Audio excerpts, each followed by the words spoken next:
তারপরে ইসরাক, যদি ইসরাকের অভ্যাস করে সূর্য 15-20 মিনিট পরে এরকম ইসরাক রক্ত হয়, 2 রাকাত ইসরাক করলে কামেল হজ এবং ওমরা সওয়াব পাওয়া যায়। শুধু মহিলাদের জন্য না, আমরা পুরুষেও তো তারিখ করবো, সকলের জন্য। আরো 2 রাকাত যদি কেউ পড়ে তাহলে সারাদিনের কাজ করেন, আল্লাহ পাক তাকে সাহায্য করেন। চাষের নামাজ, আল্লাহু আকবার, চাষের নামাজ পড়লে তো মাশাআল্লাহ বহুত বড় বরকত, ঘরের মধ্যে রুজি রোজগারের মধ্যে বরকত হয়ে যায় চাষের নামাজের দ্বারা। 4 রাকাত পড়তে পারেন, 8 রাকাত, 12 রাকাত। হযরত উম্মে হাবিবা রাদিয়াল্লাহু তাআলা আনহা, নবীর একজন বিবির নাম, তিনি যেদিন শুনেছেন যে 12 রাকাত চাষের নামাজের কি ফজিলত, তিনি সেদিন থেকে সারা জীবন 12 রাকাত চাষের নামাজ পড়তেন। 12 রাকাত চাষের নামাজ ফজিলত হলো যে আল্লাহ পাক জান্নাতে তাকে প্রাসাদের মতো বাড়ি রাখতেন, প্রাসাদ দান 12 রাকাত চাষের নামাজ রীতিমতো পড়তেন। আমাদের যদি 6 রাকাত করে তাহলে 1012 বছরের ইবাদত করার সওয়াব পাওয়া যায়। এই ইবাদতের উপর আমাদের মা বোনকে উঠাইতে হবে। 6 রাকাত থেকে 20 রাকাত নামাজ পড়া যায়। তাহাজ্জুদ এত সমস্ত ওলি আল্লাহদের আমল, বুজুর্গানের দিনের আমল, তাহাজ্জুদ করা। আমাদের মা বোনদের এরকম তাহাজ্জুদের যত্নবান হতে হবে, যাতে করে আলহামদুলিল্লাহ নিজের আবেদাও বনে আর উম্মতের জন্য দোয়া বানানো হয়ে যায়। তাহাজ্জুদ যদি কেউ তাহাজ্জুদ নিয়ত করে ঘুমায়, যাতে না পড়লে আল্লাহ পাক তাকে তাহাজ্জুদের সওয়াব দিয়েছে। আর ভাই কোরআন পাকের তেলাওয়াত, ঘরের মধ্যে 1 পারা 2 পারা কোরআন পাক তেলাওয়াত হয়, যারা জানে না তার কোরআন শিখতে থাকে, যাতে করে কোরআনের আনোয়ারাত ঘরের মধ্যে ছড়াইতে থাকে।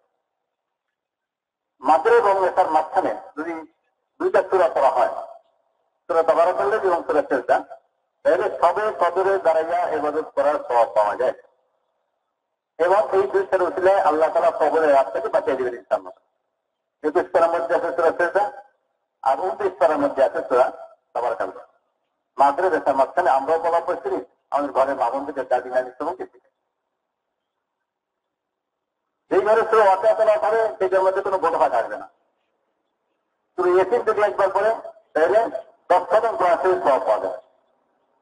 এই ভালো 3বার পড়লে 1 খতম কোরআন শরীফ সওয়াব পাওয়া যায়। এইভাবে দোস্ত শুরু থেকে শেষ পর্যন্ত কোরআন খতম করা, বছরে কমসে কম 2 খতম করা, এটা হচ্ছে কোরআন পাকের হক। আমরা শুনেছি এরকম হযরত মাওলানা ইলিয়াস রহমাতুল্লাহ আম্মা যান, একজন মহিলা মানুষ, তিনি রমজান মাসে একই মাসে 40 খতম কোরআন শরীফ পড়তেন। 40 খতম, একদিনে 1 খতম করে দেখি। আমাদের মা বোনদের চেষ্টা শুনে যাতে করে ধর্মটি এবারের পরিবেশ চায় না, তরিজিয়াত করার জন্য মা বোনদেরকে তৈরি করা। কিন্তু সুবহানাল্লাহ আলহামদুলিল্লাহ লা ইলাহা ইল্লাল্লাহ আল্লাহু আকবার আস্তাগফিরুল্লাহ আল্লাযী লা ইলাহা ইল্লা হুয়াল হাইয়ুল কাইয়্যুম ওয়া আতুবু ইলাইহি আসবার এবং করেছিল। এই কিন্তু যে ঘরে মা বোনরাও রীতিমতো আদায় করবে। মা বোনের তসবিহ কিনে দিই, দাদিকে তসবিহ কিনে দিই, শাশুড়িকে তসবিহ কিনে দিই, আসেন তসবিহাতের এজমা হবে। নবীজি তার মেয়ে ফাতিমাকে শিখেছেন তসবিহ ফাতিমা, এটাও আমাদের মহিলাদেরকে শেখাই। সুবহানাল্লাহ তাসবিহ, আলহামদুলিল্লাহ তাসবিহ, আল্লাহু আকবার তাসবিহ প্রত্যেক নামাজের পরে পড়েন এবং ঘুমের আগেও পড়েন। নবীজি এক পর্যায়ে মেয়েকে কথা শিখেছেন, জামাইকে শিখেছেন, ইয়া আউয়াল আওয়ালিন ওয়া ইয়া আখিরাল আখিরিন ওয়া ইয়া কুওয়াতুল মাতিন ওয়া ইয়া রাহমাতুল মাসাকিন ওয়া ইয়া রাহমানুর রাহিমিন। আমরা এই তসবিহ আমরা নিজেরা আমল করি, ঘরের মধ্যে শিখাই। ঘরের মধ্যে ইবাদতের পরিবেশ এরকম কায়েম করা চাই দোস্ত। রাসূল আকরাম সাল্লাল্লাহু আলাইহি ওয়াসাল্লাম বিবির নাম হযরত জুওয়াইরিয়া রাদিয়াল্লাহু তাআলা আনহা। নবীজি একদিন বাইরে গেছেন কোথাও, বাইরে ফিরে আসেন দ্বীপ্রহরের কাছে, এসে দেখেন যে এই হযরত জুওয়াইরিয়া রাদিয়াল্লাহু তাআলা নামাজের মুসল্লায় বসে জিকির আজকারে লিপ্ত আছেন। নবীজি বলছেন যে তোমাকে আমি ফজরের নামাজের হল ঘরের মধ্যে যে অবস্থায় রেখে গেছিলাম, তুমি কি এখনো সেই অবস্থায় আছো? বলে হ্যাঁ, আমি সেই অবস্থায় আছি। তখন নবীজি ঠিক আছে, দেখো তুমি এতক্ষণ ধরে যা কামাই করছো, নাকি কামাই করছো, আমি ফজরের পরে এই 4টে কলেমা 3বার পড়েছি, তার সব তোমার চেয়ে বেশি হয়ে গেছে। এটা হলো সুবহানাল্লাহি ওয়া বিহামদিহি আহাদাদা খালকিহি ওয়া রিদা নাফসিহি ওয়া জিনাতা আরশিহি ওয়া মিদাদা কালিমাতিহি।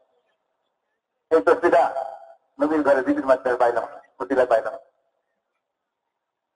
তো এই হলো ভাই দোস্তার ঘরের মধ্যে ইবাদতের পরিবেশ। আরো ইনশাআল্লাহ বিভিন্ন সময় তসবিহ কি বলে ফলক তসবিহ আছে, তারপরে কোন একটা হাজত আছে নামাজ পড়া, এরকম ভাবে মামনদের নকল একটু হেতেমাম চালানো 5 ওয়াক্ত ফরজ নামাজ অবলম্বন করবে।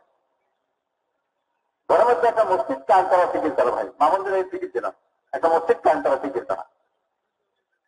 একজন সাহাবী একজন নবীর কাছে আসছেন, কিছু বলেন নবীজি আপনি আর ঘরে একটু চলেন, আমি একটা ঘরের মধ্যে একটু জায়গা পরিষ্কার পরিচ্ছন্ন করছি, আমি চাই আপনি এখানে যে 2 রাকাত নামাজ পড়ে আসছে ওই জায়গাটা আমি আমার মহিলাদের জন্য মসজিদ বানাইতাম, নামাজের জায়গা বানাইতাম। নবীজির কাছে বড় পছন্দ লাগছে, তিনি ওই ঘরে গেছেন, নামাজ পড়ে আসছেন এবং ওই ঘরে মসজিদ কায়েম। এরকম ভাবে বিভিন্ন বক্তব্যে সাহাবীরা নবীর কাছে আসতে থাকতেন, এসে নবীকে আবদার করে ঘরে ঘরে নিয়ে গেছেন, নামাজ পড়েছেন ঘরে ঘরে, আর ঘরে ঘরে এই সুন্নতে মসজিদ হয়ে গেছে। সুতরাং ঘরে মসজিদ বানানো এটা সাহাবীদের সুন্নাত।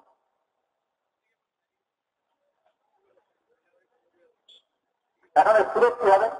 সুরত হলে এটা যে যদি আল্লাহ বলে আমাদের ঘরে কামরা বেশি থাকে তাহলে একটা কামরা আমরা আশ্রয় মুক্ত করি, যে ঘরের মধ্যে খাট পালন থাকবে না, আমাদের মসল্লা কোরআন কিতাব রেহাল যেগুলো মসজিদ থাকে সেই জিনিসগুলো আমাদের ওই কামরা দিকে থাকবে, তাহলে এটা মসজিদ হয়ে গেল।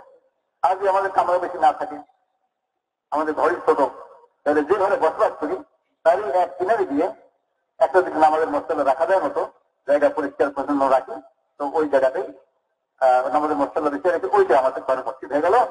সুতরাং গরিবের ঘরে ধনী ঘরে সকলের ঘরে মসজিদ হইতে পারে। নিয়ত করা যায় ভাই ইনশাআল্লাহ।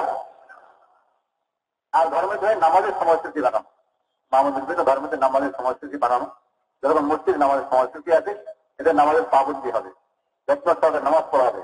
আত্মীয় স্বজন আসলে রান্না বান্নার কাজে ভিড়ে দেখা যায় অনেক সময় যখন নামাজ পড়াই হয় নাই, খানা পরিবেশন করতে করতে নামাজের অস্ত্রই চলে গেছে, আপনার নামাজের অস্ত্র হয়ে গেছে, নামাজ কাজে হয়ে গেছে।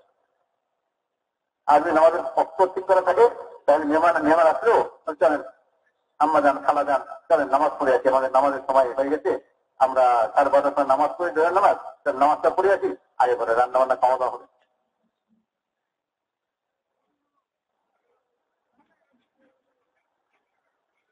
আমাদের মহিলাদের জন্য মূলত 3টা কাজ যদি আমরা করাইতে পারি তাহলে ইনশাআল্লাহ তাআলা দাওয়াতের সাথে অত্যন্ত ওতপ্রোত ভাবে আমাদের মা বোনরা জড়িত হয়ে যাবে। এখন হলো ঘরের তালিম, যেটা আমরা কিছুতে আলোচনা করেছি। আর হলো ভাই সাপ্তাহিক তালিমে শরীর করানো, আর হচ্ছে যে 2 মাস পরে পরে মসজিদের পর 3 দিনের জামাতে যাওয়া। সাপ্তাহিক তালিম হচ্ছে এক মসজিদের আওতায় কমসে কম একটা তালিম আমরা চালু করার চেষ্টা করি। আমাদের ঢাকা শহরে অন্যান্য জেলাতে মাশাআল্লাহ একই মসজিদের আওতায় 4-5টা তালিমে শুরু হয়ে যাওয়ার জন্য 3 জন যদি 10 দিন লাগানো হয়, 3 জন মহিলা 10 দিন লাগাইছে, তাহলে সেখানে সাপ্তাহিক তালিম চালু হইতে পারে। সরকার প্ল্যাটফর্ম আছে, সেটা এলাকার সাথে সুপারিশ সহ আপনার টাকা পাঠিয়ে দিলে ইনশাআল্লাহ সেখান থেকে অনুমতি হওয়ার পরে আপনার সাপ্তাহিক তালিম শুরু করতে পারবেন। সাপ্তাহিক তালিমে মশারটা মসজিদে হবে, মশারটা মসজিদে হবে যেই মসজিদের আওতায় এই ঘরটা, সেখানে যদি 2-3 মসজিদকে দেওয়া হয়ে থাকে তাহলে 2-3 মসজিদের সাথে জমা হবে মশারা করবে।